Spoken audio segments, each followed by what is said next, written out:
Okay, this is CLWR Corporation for the last 5 days, and starting October 10th. Now, in this graph, you'll see the dot is always going to follow the graph line. So you have my cursor, which is highlighted yellow, and the blue dot.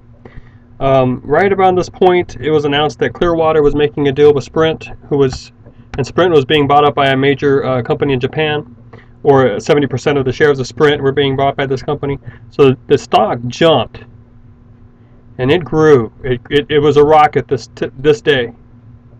All right, now it had a flare right here, a little dip and a flare, but you see the natural path is right here, which indicates, you see that path? The path of my cursor is the momentum path. Okay, this is a flare up. Okay, but you see that right here. Now it really jumped here, but this is another flare because can you see the natural path? Watch my cursor. That's the momentum. All right, so this is this opening jump right here is I think a market maker manipulation. Okay, I think what is reflected as a natural growth is right here on my cursor, which means that on October 16th it should have kept on going like this. No, I mean maybe curved out to around 285 right here if it's following the natural path of growth. So what happened on this day? Okay, now I think this is market manipulation. Because I think that the brokers got a lot of sell orders from the people involved with the companies, Clearwire. And although it wasn't public, there were enough people in Clearwire selling that I think the market makers got enough to make a market manipulation here and to make a lot of profit on a short sale. But you see the natural momentum continues, okay? That's on a parallel to this one. So if you say, okay, it just opened low because of market manipulation, and it should be going like this. This one looks parallel so far, so this one is going to go right around here. Oh, excuse me. You might reason, well, it's going to go right here for today, around 260. So it's just offset by, 25 cents or something. So let's take a look at the one-day graph, and you see, you got the steady growth. It is. Look at the serration is very good. You got a lot of steady growth here, but then something happens around right here.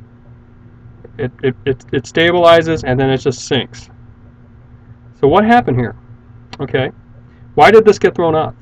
Because if you bought right here and you saw that at this point already you were making that much profit, you're thinking, man, this is going to go about right here, because you're thinking it's in parallel with the 4 days before, just at a lower metric. Well, what happened here? Okay, so let's go look. 11 o'clock. Let's look down here.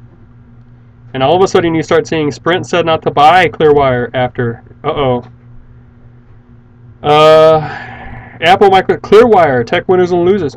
Why Clearwater share plunged? And you get the sense that this is natural momentum. Something bad happened to actually make people want to sell. It's not a market maker thing. Clearwire rating unaffected by acquisition pact. Why is it unaffected? What's going on here? Now look, this is 1:36 p.m. This is 3:12 p.m. Central Eastern Daylight Time. Let's get more headlines.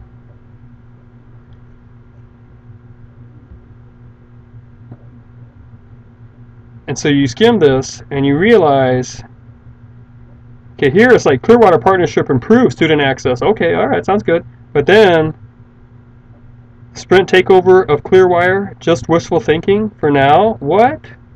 11 o'clock. You see? Sprint. No plans to buy Clearwire. 1040. Can you see that? And so the market shifted here, and unless you were just right on top of this and watching all the headlines, you would wait for this little dip to pass and continue on with your upward growth, but it was not to be. All right, so this is very, very tricky, this sort of trading. So many things influence it. You look and you think, is this market manipulation? Is it natural momentum affected by news? What's going on? It's a very, very tricky. So I'm just suggesting, you had this for a while, but now Clearwater stock I don't think is going anywhere but down.